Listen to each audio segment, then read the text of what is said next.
Good evening guys, good evening to one and all. And guys, first of all तो मैं बता दूं आपको कि मैं आप लोगों को एक ऐसी पर्सन से, ऐसे शख्स से मिलवाने वाला हूं आज, मतलब जिसके बारे में हम लोग सिर्फ सोच सकते हैं, है ना। और वो चीज हासिल करना या वो मुकाम हासिल करना बहुत बहुत मुश्किल है, मैं बोलूंगा। और मुश्किल साथ साथ में उसके लिए चाहिए बहुत सारा डेडिकेशन, बहुत सारा परसिवरेंस, और ये बहुत कम लोग कर पाते हैं।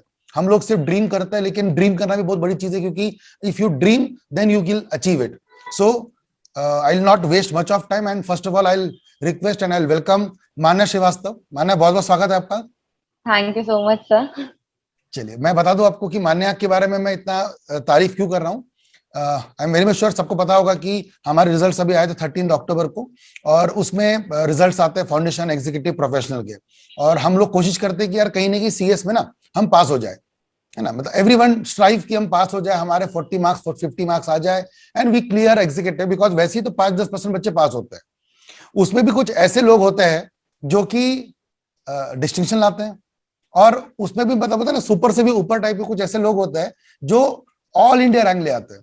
और उसमें भी all India rank 1 is humongous. मतलब इतने सारे मार्क्स, इतना सारा बड़ा अचीवमेंट कि ये लाइफ टाइम मेमोरी बन जाती है किसी पर्सन के लिए, और वो और कोई नहीं, हमारे साथ में है मान्या श्रीवास्तव। सो मान्या, सबसे पहले तो ये बताना मुझे कि यार कैसा लगा। मतलब ये फीलिंग तो मुझे पता है कि बयां करना बहुत मुश्किल है, but how you felt when you came to know that you scored all India rank 1? It was a मतलब वो ग्रेट मोमेंट होता है जो अपन फील नहीं, समझ नहीं आता करना क्या है उस मोमेंट में। तो मोमेंट ऐसा था, एंड अपन को फील नहीं होता अपन ने क्या अचीव किया। जब अपन आसपास वालों को देखते हैं, अपने रिलेटिव्स को, अपने टीचर्स को, अपने फ्रेंड्स को, उनकी हैप्पीनेस, वो रो रहे खुशी में, तो तब पता चलता है we have achieve something great. So that was really an amazing feeling जो कि लाइफ टाइम रहती है साथ। परफेक्ट। अच्छा, मैं ये क्वेश्चन जरूर पूछना चाहूंगा, क्योंकि आई नो कि इसमें आपका आंसर क्या रहेगा। मुझे मैं जानना चाहता हूँ कि हैव यू एवर प्लान कि मैं ऑल इंडिया रैंक लाऊं, कि या कैसे हुआ ये? मतलब ये बहुत जरूरी है जानना। जब ऑल इंडिया रैंक फाउंडेशन में आई थी, तो आई एक थी, वो हाँ। रहता है कि like you have to maintain that, वरना ट्रू। लोगों को बहुत आसानी से बोलने को मिल जाता है it was a luck.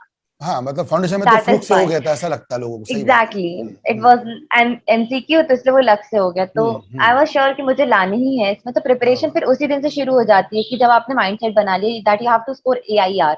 Hmm. But till the preparation I was very much sure कि एआईआर लानी है। एंड इवन जब पेपर होने वाले थे, तो I just go through the marks जो आ रहे थे ऑल इंडिया रैंकर्स के हम्म। पिछले अटेम्प्ट्स में। अटेम्प्ट तो से, राइट। उसमें मैंने टारगेट बना लिया था कि 600 तक तो लग जाती है all India rank, true. And 1 भी लग जाती है, एंड इट वेरीज। वेरीज, तो हाँ। 600 में तक आना चाहिए, एंड उस हिसाब से हर सब्जेक्ट में देखा जाए तो 25 मार्क्स ज्यादा नहीं कटने चाहिए। तो उस हिसाब से आई प्लान, आई स्टडी कि 25 मार्क्स से ज्यादा यहाँ से वहां नहीं जाने चाहिए। This is how it went okay, so मुझे बताओ, when you cleared your foundation? In December 2019। 19, and उसके बाद तो वी एवरीवन नोज कोविड आ गया था, एंड या बिकॉज ऑफ कोविड एग्जाम्स नहीं हुई, तो all this thing happened. So what you think, how much time you got for preparation? क्योंकि ये भी बहुत बड़ा क्वेश्चन आता है बच्चों के माइंड में कि अब शायद आगे कोविड नहीं रहने वाला है, सो उनको शायद 6 महीने 8 महीने मिलेंगे। सो क्या आपको थोड़ा ज्यादा टाइम मिला था, कि आपने वो टाइम को यूटिलाइज करके रिविजन ज्यादा किया? मतलब कैसा रहा वो ड्यूरेशन?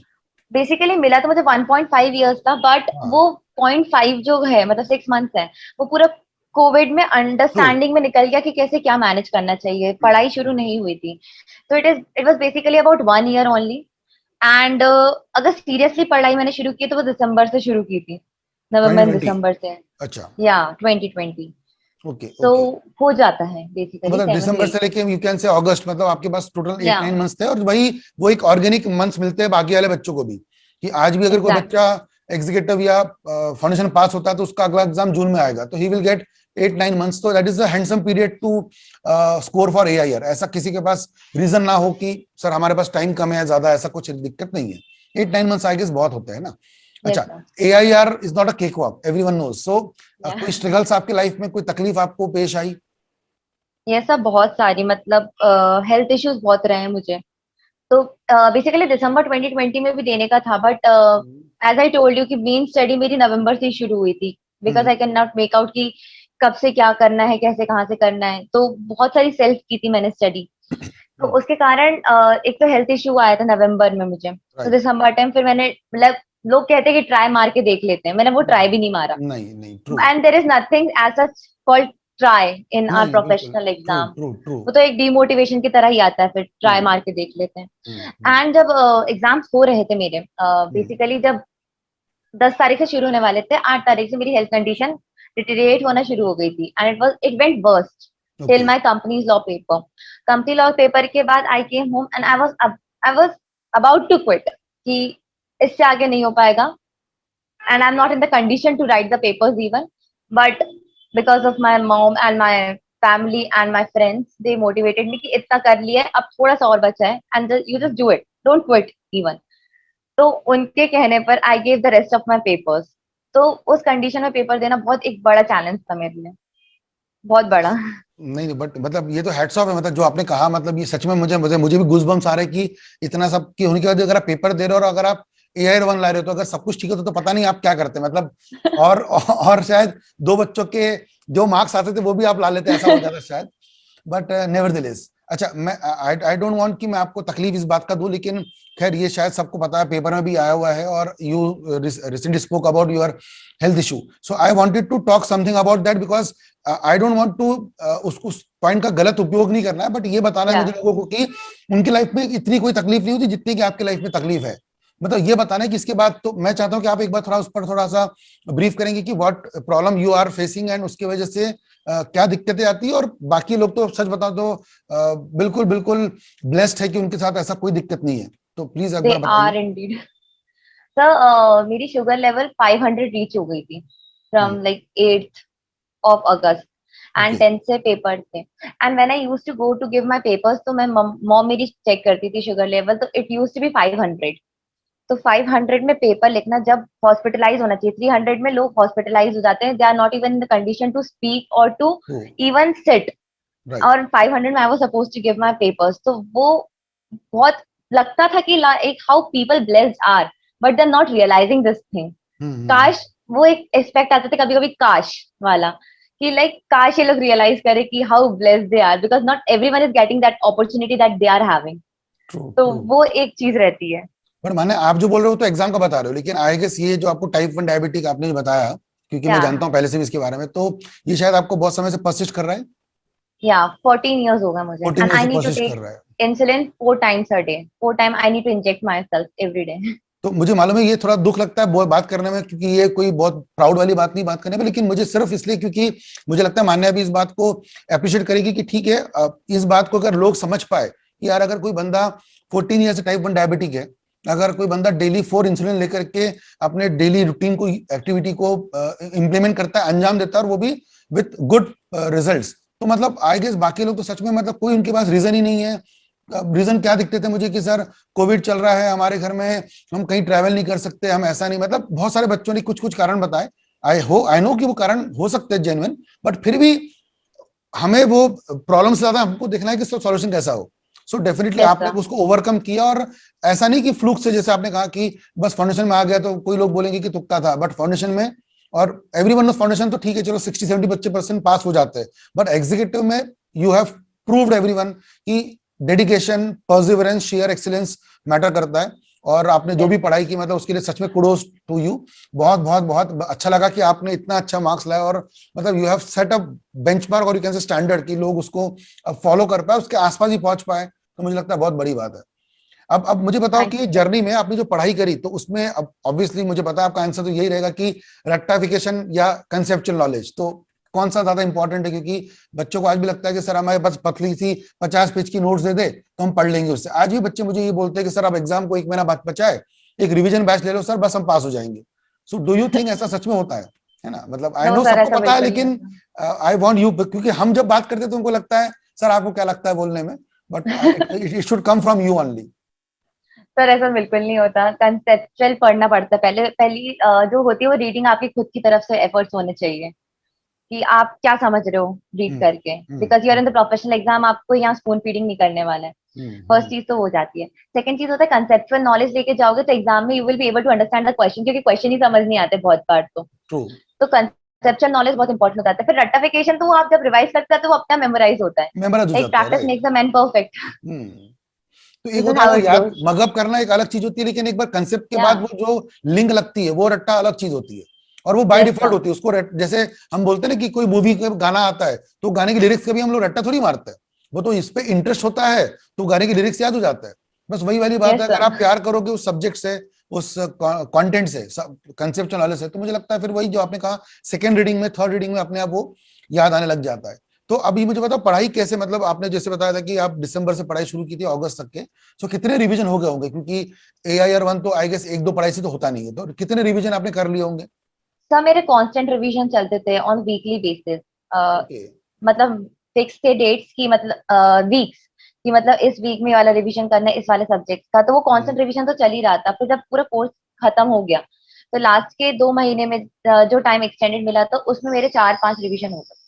ओके ओके, सो 4-5 रिवीजन मोटा मोटी करना ही चाहिए हर यस बंदे सर। ने, और तो जाके वो AIR 1 का एम कर सकता है, और अगर वो हुआ तो ठीक, नहीं हुआ तो उससे कुछ काम आएगा, लेकिन 2 रिवीजन के बेसिस पे तो शायद एम भी नहीं करे, क्योंकि बहुत मुश्किल हो जाएगा फिर, तो 4-5 रिवीजन यस सर। निकालना ही चाहिए। कैसे निकालना है वो तो अब खैर पर्सन टू पर्सन वेरी करेगा, क्योंकि इसका कोई थंब रूल नहीं है कि ऐसा करने से 5 रिवीजन हो जाएंगे, वो तो पर्सन टू पर्सन वेरी करता है। सो कितने घंटे पढ़ाई करते होंगे फिर आप दिन भर में, इतना अगर करना होता है तो?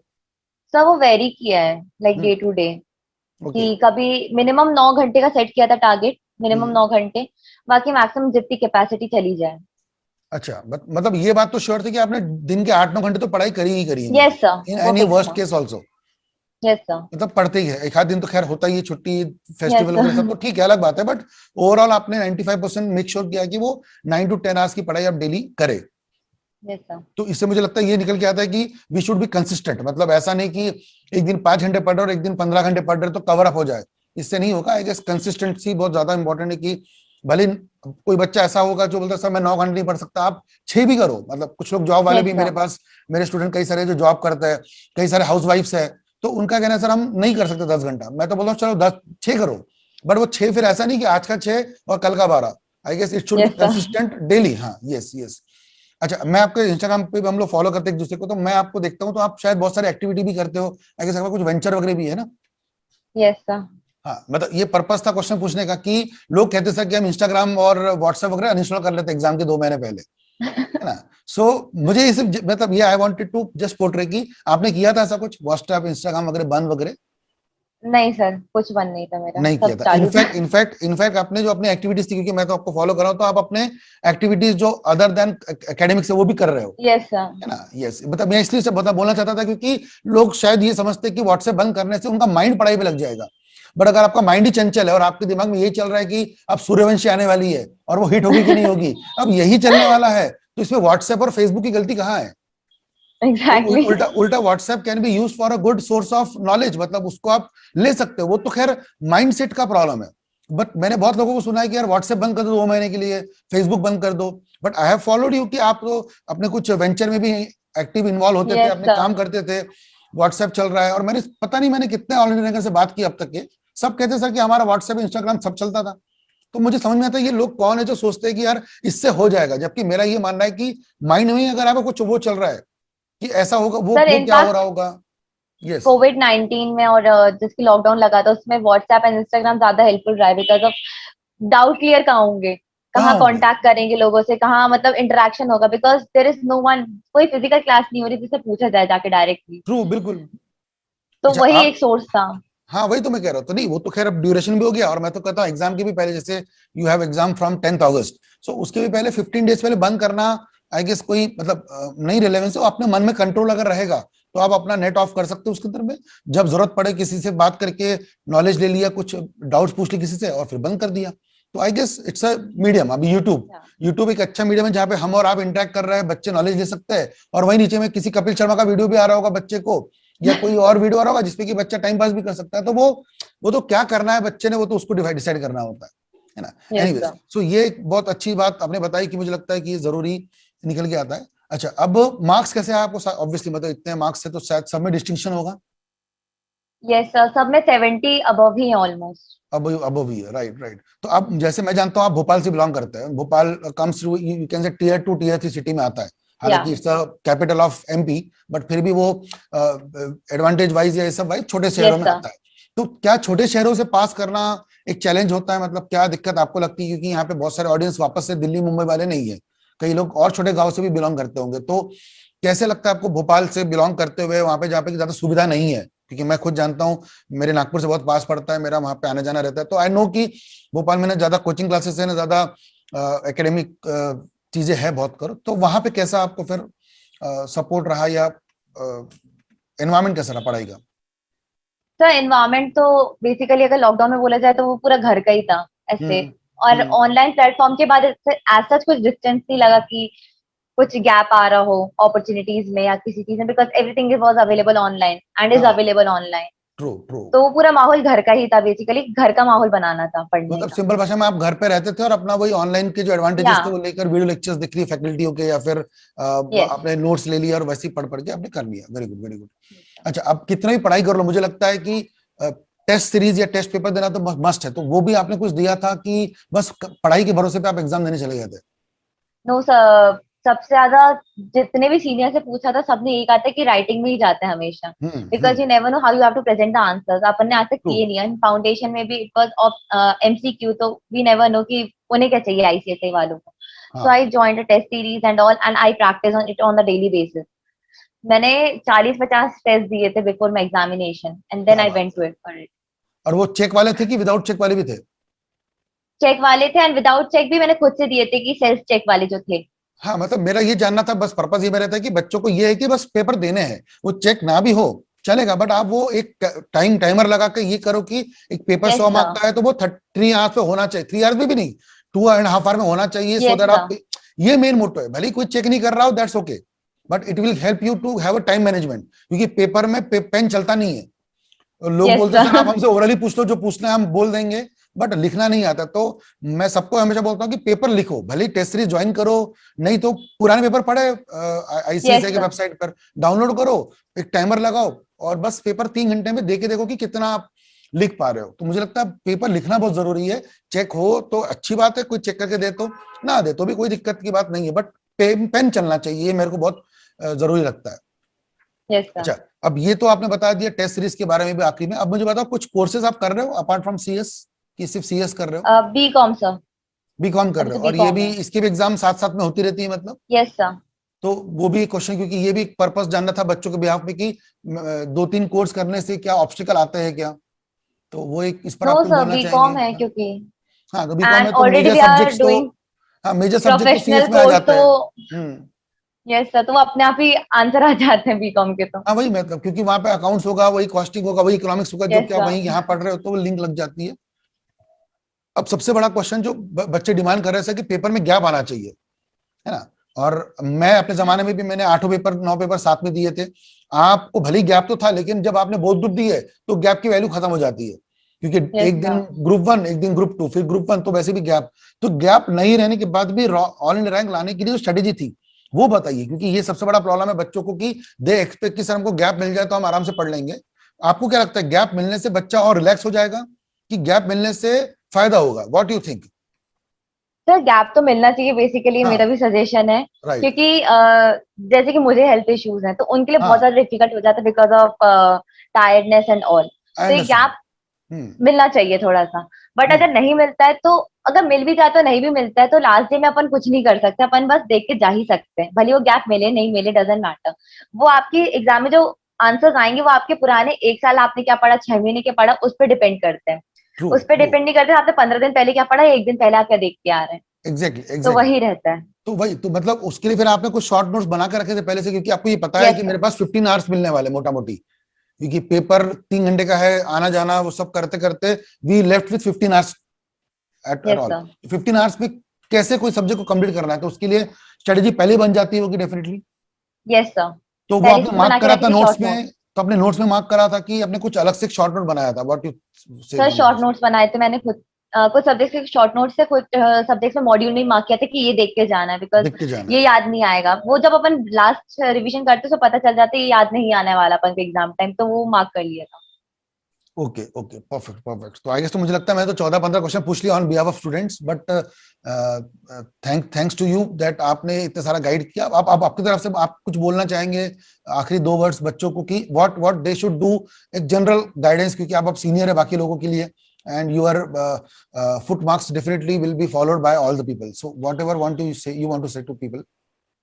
बेसिकली अगर आप प्रोफेशनल कोर्स कर रहे हैं और आप जो भी परस्यू कर रहे हैं अपनी लाइफ में apart from the professional course as well, आपको उसमें डेडिकेशन और डिवोशन रखना बहुत ज्यादा इंपॉर्टेंट रहता है। आपको इंटरेस्ट आना चाहिए बेसिकली उस सब्जेक्ट में या फिर उस फील्ड में, तभी आप आगे बढ़ सकते हो। अगर आपको इंटरेस्ट ही नहीं है and you are doing for the sake of doing something, तो फिर वो आपको कहीं आप बन भी जाओगे, आपको सेटिस्फैक्शन नहीं मिलने वाला।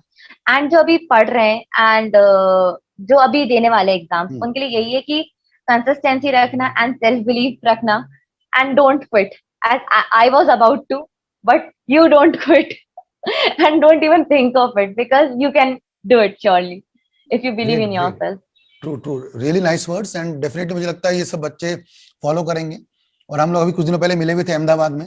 आई विश कि मैं आपको वैसे ही मिला था, लेकिन अब मैं चाहता हूँ कि आपको मैं स्टेज पे मिलूं, जहाँ पर कि आपको ऑफिशियली अंगवस्त्र मिले आईसीएसआई से और आप मेंबर बने आईसीएसआई के बहुत जल्द। So with this I guess best luck to you for the future your professional exams also, और आपकी ट्रेनिंग वेनिंग के लिए भी। और मुझे लगता है बहुत जल्दी मैं आपको देखूं, हम सब देखना चाहेंगे कि वापस आप ऑल इंडिया रैंक लाए। एंड आपके लिए जिम्मेदारी और बढ़ गई है अब, है ना। सो आपको मेहनत करनी है वैसे डेफिनेटली, और मुझे पता आप करेंगे। एंड बहुत जल्दी आपको डेफिनेटली हम चाहेंगे देखना हमारे फ्रेटर्निटी में सीएस मान्या श्रीवास्तव के नाम से, right. So best of luck to you for your future endeavors and take care, and thanks a lot for coming to this show and guiding all the students so that वो कुछ ना कुछ इसमें से एक भी बच्चा, अगर मुझे लगता है मतलब सुनेंगे तो बहुत सारे बच्चे, लेकिन एक ही बच्चा उसको सच में अगर फॉलो कर पाए ना, तो आई गेस मेरी और आपकी जो ये कोशिश है सफल हो जाएगी। और बस हमको जो हमने जो पर्पस था कि किसी को गाइड करके उसका भी लाइफ सुधार पाए, अगर वो एक भी बच्चा कर पाए तो मुझे लगता है that is a win for we both people. So with this, I'll thank you once again and best luck to you for your futures. Thank you, Manya. Thank you so much, sir.